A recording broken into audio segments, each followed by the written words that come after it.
우리가 그동안 사도행전의 말씀을 살펴보면서 그 어떤 것들을 살펴보았습니까? 사도행전을 읽으면서 우리가 오해하는 부분들이 있습니다. 사도행전은 예수님께서 제자들에게 성령을 받으라는 당부로 시작하죠. 이어서 마가의 다락방에서 기도하던 120명의 제자들에게 성령께서 임재하시고 그로 인하여 예수님의 제자들, 즉 사도들이 변화된 모습들을 사도행전이 기록하고 있습니다. 예수님을 부인했던 그 제자들이 그 예수님께서 십자가 지시던 그 자리에서 도망갔던 그 제자들이 성령의 임재 후에 얼마나 담대하게 또 얼마나 놀랍게 변화하는지를 성경은 기록하고 있습니다. 또한 그 이후에 등장하는 그 놀라운 기적들, 사도들을 통하여 나타나는 그 표적들로 말미암아 그 교회가 성장하는 것들을 보게 됩니다. 오늘날 우리에게 필요한 것이 바로 성령님이라고 사도행전은 우리에게 가르쳐주고 있습니다. 분명히 맞는 이야기입니다. 그럼에도 불구하고 우리가 사도행전을 읽으면서 한 가지 오해하게 되는 것들이 있습니다. 그 사도들의 변화와 그 기적에 놀란 나머지 마치 성령님이 임재하시면 나의 모든 문제가 해결될 것처럼 생각하는 것이죠. 분명히 맞는 말임에도 불구하고 우리의 오해가 함께 있다라는 거예요. 마치 성령님을 요술램프의 지니처럼 나의 문제를 해결해주고 나의 개인적인 문제를 도와주는 어떤 힘과 능력으로만 여기는 것이었습니다. 실제로 사도행전에 그런 사람이 있었죠. 사도행전 8장에 보게 되면은 그 마술사 시몬이라는 사람이 등장합니다. 그가 베드로를 통하여 나타나는 그 놀라운 능력들을 보고 내가 돈을 줄 테니까 나도 이런 능력을 가질 수 있게 해달라고, 마치 성령님을 주고받는 하나의 거래의 대상처럼 오해하는 사람들이 있었음을 성경은 이야기하고 있습니다. 하지만 2000년 전 이 시몬뿐만이 아니라 오늘 현대의 그리스도인들에게 있어서도 이 성령에 대한 오해를 많이 하고 있다는 거예요. 성령님이 오늘 저와 여러분의 문제를 해결해 주러 오신 분이 아니죠. 오늘 내 삶의 어떤 성공과 승리를 보장하는 분으로서 오신 것이 아니었습니다. 반대로 오늘 내 삶에 어떤 실패가 있다면 그것이 성령님께서 나와 함께하지 않았기 때문입니까? 오늘 내가 성령의 충만한 임재를 경험하지 못했기 때문에 나의 삶에 여전히 어떤 풀리지 않는 문제들이 있는 것입니까? 그렇게 생각하는 것이 우리의 오해라는 거죠. 성령님은 우리와 늘 함께 하십니다. 예수 그리스도를 주로 고백하는 저와 여러분들과 늘 함께 하시지만 성령님이 나와 함께 하신다는 것이 저와 여러분의 삶에서 언제나 승리를, 성공을 보장해 주지는 않는다는 거죠. 오히려 우리가 사도행전을 통해 지금까지 보았던 것은 성령이 우리와 함께 하심에도 불구하고, 성령님께서 제자들과 함께 하심에도 불구하고 그들이 결국에는 실패할 수밖에 없는 사람, 그들이 넘어질 수밖에 없는 사람이라는 것들을 보여준다는 것이죠. 단지 그러한 실패에도 불구하고 그것이 하나님의 실패는 아니라는 거죠. 그들의 넘어짐에도 불구하고 그것이 교회가 쓰러지는 문제는 아니라는 것들을 보여준다는, 이것이 바로 사도행전이 우리에게 가르쳐주는 사실입니다. 지금까지 우리가 살펴보았던 내용들을 간단하게 다시 한번 살펴보게 되면 오순절에 임하신 그 성령의 역사 가운데 교회가 부흥되어집니다. 하지만 그 교회의 그 부흥 가운데는 언제나 위기와 실패가 함께 일어났다는 것이죠. 단지 그 실패에도 불구하고 교회가 성장한 것을 보여주는 것입니다.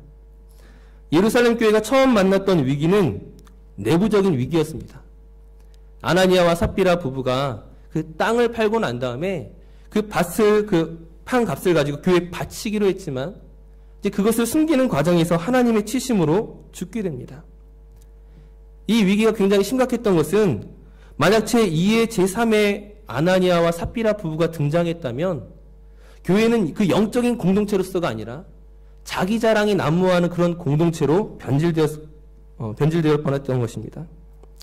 곧이어 헬라파 과부들과 이제 히브리파 과부에 대한 구제의 문제가 등장하고, 마찬가지로 이 문제가 재빠르게 해결되지 않았다면 예루살렘 교회의 리더들에 대한 그 불신으로 교회가 흔들릴 수 있는 상황이었습니다. 하지만 진짜 교회가 경험했던 위기가 무엇입니까? 이런 내부적인 위기를 잘 극복했는데 스데반 집사의 죽음과 함께 순식간에 교회가 해체돼 버리고 만다는 거예요. 그동안 베드로의 설교로 수많은 기적과 표적으로 교회가 성장했음에도 불구하고 스데반 집사가 죽고 나서, 그리고 전통 유대교를 믿는 사람들의 그 핍박과 박해가 시작되었을 때 하루아침에 무너지고 말았다는 거예요. 이것이 너무도 이상한 일이었죠. 지금 유대교가 기독교를 박해한 일들은 불법이었습니다. 당시 로마 정권이 박해한 것도 아니었고 헤롯 왕이 박해한 것도 아니었습니다. 그럼에도 불구하고 그 불법적인 박해에 의해서 수천 명 혹은 수만 명이나 되는 그 예루살렘 교회가 순식간에 분해되어 버렸습니다. 과연 그들에게 우리가 기대하는 믿음이 있습니까? 우리가 그들에게 본받을 만한 어떤 담대함이 있습니까? 어떻게 사도들을 제외하고 그 수많은 그리스도인들이 사마리아와 다른 수많은 곳으로 흩어져 버리는 것입니까? 하지만 사도행전이 우리에게 보여주고자 하는 것은 그 흩어진 사람들을 하나님이 사용하신다는 거죠. 인간적인 기준에서는 실패한 사람이고 도망간 사람이고 낙심한 사람이었음에도 불구하고 오히려 그들을 통하여 복음이 전파된다는 거예요. 사마리아로 도망간 빌립이 그곳에서 표적과 기사가 나타나기 시작합니다. 그가 복음을 전하겠다는 어떤 전도의 열정을 가지고 사마리아에 간 것이 아니라 도망간 것이었거든요. 예루살렘 교회 그 박해를 피해 흩어진 사람이었지만 그 흩어진 사람 빌립을 통하여 사마리아의 예수 그리스도가 증거되기 시작합니다.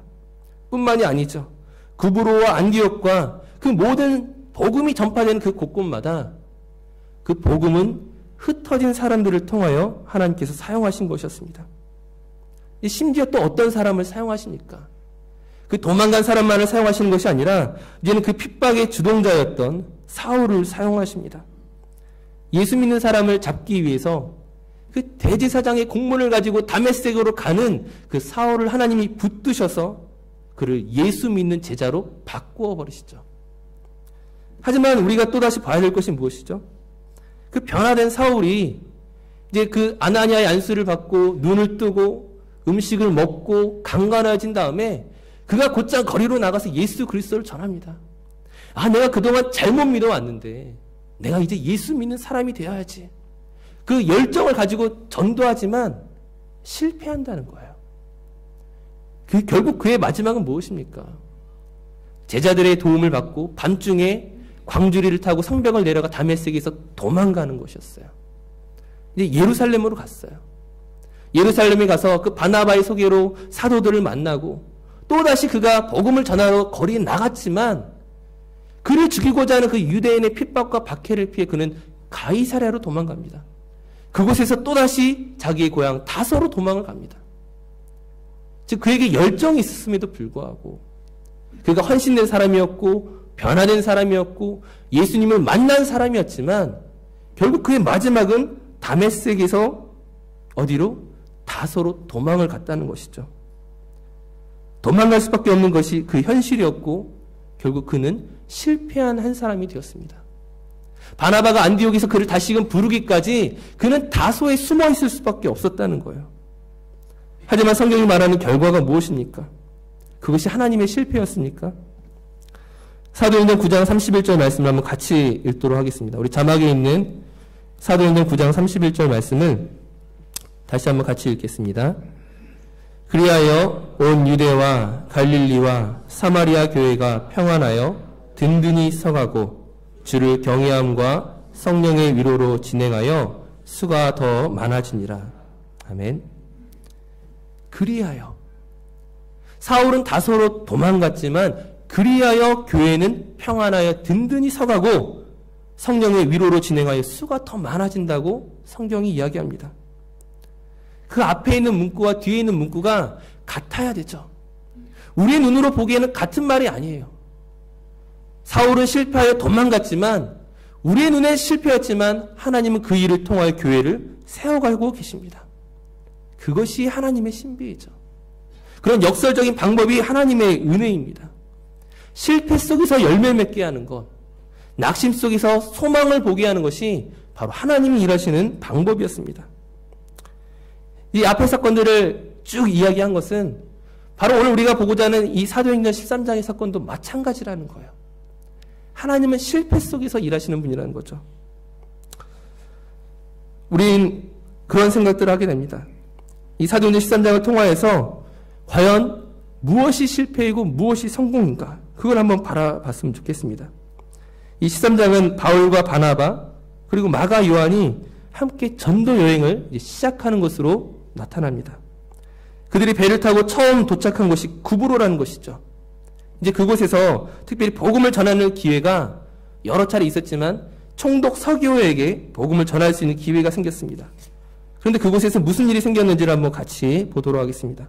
우리 사도행전 13장 6절에서 12절까지 말씀, 오늘 본문 앞에 있는 사도행전 13장 6절에서 12절까지 말씀을 한번 같이 교독하시겠습니다. 제가 먼저 읽겠습니다. 온 섬 가운데로 지나서 바보에 이르러 바예수라 하는 유대인 거짓 선지자인 마술사를 만나니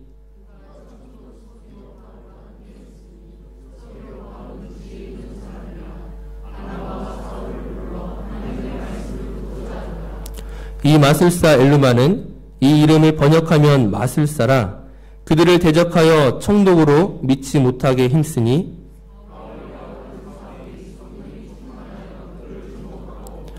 이르되 모든 거짓과 악행이 가득한 자요 마귀의 자식이요 모든 의의 원수여 주의 바른 길을 굳게 하기를 그치지 아니하겠느냐.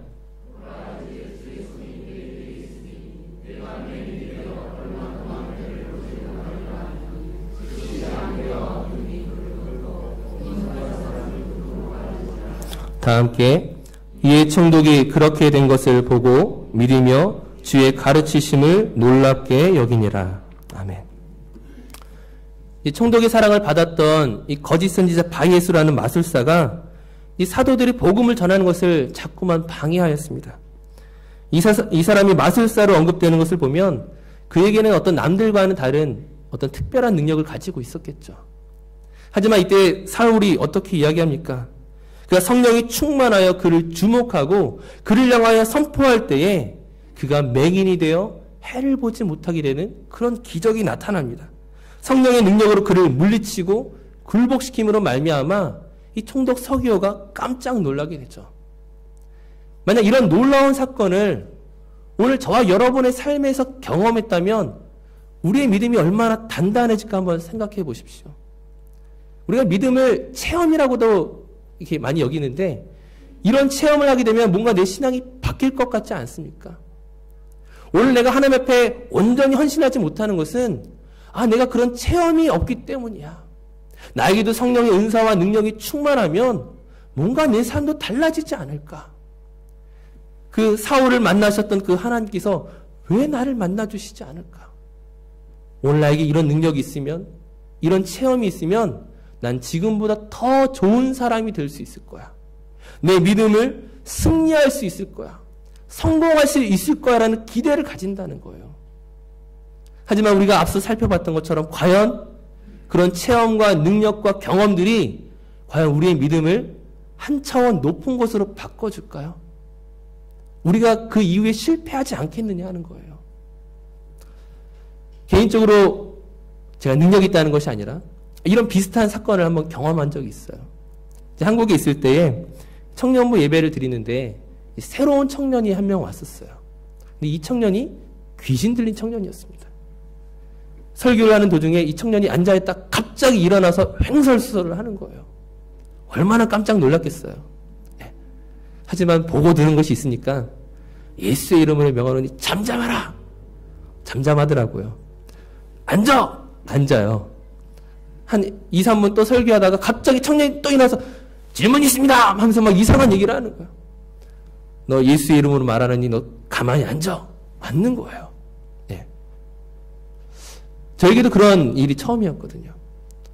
그런 일들을 경험하고 나면 왠지 내 믿음이 뿌듯해지는 거예요. 네. 뭔가 좀 자신만만한 것 같고 그래 내가 목사지. 제가 말하고 싶은 게 뭐냐면 교회 문을 나서자마자 실수하고 실패하고 때로는 낙심하고 유혹에 넘어지는 것이 똑같다는 거예요. 내가 어떤 신비한 체험들을 하고 내가 어떤 성령의 은사와 능력들을 경험하면 나는 무슨 내가 마치 사울과 같이 대단한 사람이 된 것처럼 생각하지만 우리는 근본이 실패하는 사람이라는 거예요. 내 능력으로 온전히 설 수 있는 사람이 아니라 하나님이 나를 붙잡아 주지 않으면 어느 순간에 넘어질지 모르는 바로 죄인이라는 것이 나의 모습입니다. 이것은 우리에게만 국한된 것이 아니라 오늘 우리가 읽고 있는 사도들과 그 일꾼들, 제자들도 마찬가지라는 거예요. 지금 이 놀라운 사건을 경험하고 난 이후에 바로 이후에 등장하는 사건이 무엇입니까?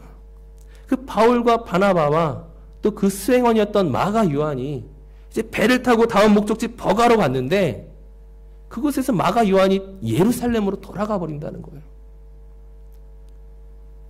그가 어떤 특별한 이유가 있어서 마땅한 어떤 합당한 이유가 있어서 돌아갔던 것이 아니라 그 이유를 정확하게 알 수 없지만 사울이 보기에 바울이 보기에 정당한 이유가 아니었어요. 결국 2차 전도 여행을 떠날 때 그 일로 바나바와 싸우게 되고 다투게 되고 헤어지게 되는 것들을 우리가 잘 알고 있지 않습니까? 마가 요한의 결정적인 실수였어요. 이 실수가 언제 나타났느냐? 1차 전도 여행 때 그 놀라운 기적을 경험한 바로 직후에 나타난다는 거예요. 마가 요한이 믿음이 없는 사람입니까? 그에게 성령의 은사와 능력이 없는 사람입니까? 그는 신앙 가문의 엘리트 중에 한 사람이었습니다. 그의 외삼촌이 우리가 잘 알고 있는 바나바이고, 지난주에 본 것처럼 그 베드로가 헤롯에게 붙잡혀 감옥에 있을 때에 바로 이 마가의 집에, 이 마가의 어머니 마리아의 집에 사람들이 모여서 기도하고 있었거든요. 즉 그의 집은 교회였고 그는 신앙 가문의 유력한 사람이었고 어릴 때부터 훈련되어 왔던 사람이에요. 그리고 지금 바울과 바나바를 따라 전도 여행에 참여해서 그 전도 여행에서 수많은 기적들을 경험을 했어요. 놀라운 기적들을 경험했지만 무엇이 승리 직후에 그로 하여금 실패자가 되게 만드냐는 거예요. 그 성공 이후에 왜 그가 도망자가 되었습니까? 이유가 무엇입니까? 혹 배를 타고 가면서 그 험한 파도와 그 폭풍 후에 두려움을 느꼈을지도 모르겠습니다. 또는 풍토병과 같은 육체적인 질병이 그를 어렵게 만들었을지도 모르죠. 또는 바이에스와 같은 그 대적자들로 인하여 낙심하게 되거나 두려움이 왔을 수도 있고, 또는 그의 감수성이 예민하여서 그 어머니와 고향이 그리워져서 돌아갔을지도 모릅니다. 그에게 어떤 이유가 있었는지 우리는 잘 모르지만 분명한 것은 그는 실패자요, 도망자였습니다. 하지만 성경이 우리에게 말하고 있는 것은 무엇입니까? 그는 실패했지만, 그는 도망갔지만 과연 그것이 하나님의 실패이냐 하는 거죠. 그것은 하나님의 실패가 아니라는 거예요. 마가 요한을 사용하시는 하나님에게 있어서 그것은 결코 실패가 아니라 그를 하나님의 사람으로 만들어가기 위한 하나님의 계획이었죠. 그 유대인들의 핍박을 피해 사마리아까지 도망갔던 그 빌립을 사용하셨던 하나님께서 그 복음에 대한 열정에도 불구하고 결국에는 그 고향 다소로 그곳에 들어가서 숨어 있을 수밖에 없는 그 사울을 사용하셨던 하나님께서 이 마가 요한을 내버려 두시겠습니까? 오히려 이것을 통하여 그를 믿음의 사람으로 세워가셨다는 거예요. 우리가 잘 알고 있는 이야기지만 골로새서 4장 10절 말씀에 보게 되면 사도 바울이 죽기 전에 이 마가 요한을 그리워합니다. 그가 자기에게 유익한 사람이었음을 고백하고 있죠. 베드로전서 5장 13절 말씀에 보게 되면 이 베드로가 마가 요한을 향하여 내 아들이라고 이야기합니다. 나의 영적인 아들이라면서 그를 믿음의 사람으로 인정하고 있죠. 그리고 우리가 잘 알고 있는 것처럼 이 마가복음을 또한 그 사람이 기록하였습니다. 즉 그가 어떻게 믿음의 사람으로 세워졌는지 우리가 모든 과정을 알 수 있는 것은 아니지만 분명한 것은 그는 실패한 사람이 아니라 성공한 사람이죠. 자신의 능력으로 성공한 것이 아니라 하나님께서 그를 만들어 가신다는 거예요. 하나님은 결코 실패하지 않습니다. 하나님의 손이 짧아 우리를 구원하지 못하겠습니까? 하나님의 은혜가 부족해서 우리를 잃어버리시겠습니까? 오늘 저와 여러분의 삶에 혹 믿음의 실패가 있다면, 혹 낙심이 찾아온다면, 혹 우리에게 넘어져 있다면 그건 우리가 성령 충만하지 않거나 하나님의 은혜가 부족하기 때문이 아니라 하나님이 나를 덜 사랑하시기 때문이 아니라 하나님이 나를 너무나 사랑하심으로 말미암아 그 모든 과정을 지나가게 하신다는 거죠. 하나님께서 은혜로 우리를 부르셨을 때 누구를 더 사랑하시고 누구를 덜 사랑하시지 않습니다. 하나님의 은혜는 저와 여러분의 어떤 조건으로 말미암은 것이 아니라 하나님의 선택에 의한 것이고 그 하나님의 선택은, 그 하나님의 은혜는 비교할 수 있는 것이 아니라 그 은혜 자체가 완전한 거죠. 오늘 실패처럼 온 우리의 삶 속에 하나님은 여전히 놀라운 일들을 준비하고 계십니다. 우리 향한 그 하나님의 사랑을 결코 멈추지 않으실 거예요. 제가 자주 이야기하는 것 중에 하나가 무엇입니까? 우리 자녀가 때론 나를 힘들게 하고 낙심하게 하지만 내가 자녀를 포기할 수 있습니까? 자녀가 나를 어렵게 한다고 해서 내가 이 자녀를 버릴 수 있습니까? 자녀를 사랑하는 것을 내가 멈출 수 없기 때문에 포기할 수 없다는 거예요. 우리가 하나님께 그와 같은 존재입니다. 우리가 여전히 하나님 앞에 부끄럽고 여전히 실수하고 넘어지지만 하나님 결코 우리를 포기하지 않으세요. 그 포기한 그 자리에서 더 놀라운 것들을 준비하실 것입니다. 그 사실을 믿으시고 오늘 우리 삶의 자리를 감사함으로 고백할 수 있는, 하나님을 향한 참된 기대함으로 나아갈 수 있는 저 어린 모든 성도들 되시기를 간절히 바라겠습니다. 이제 우리 함께 기도했으면 좋겠습니다. 내 삶의 자리가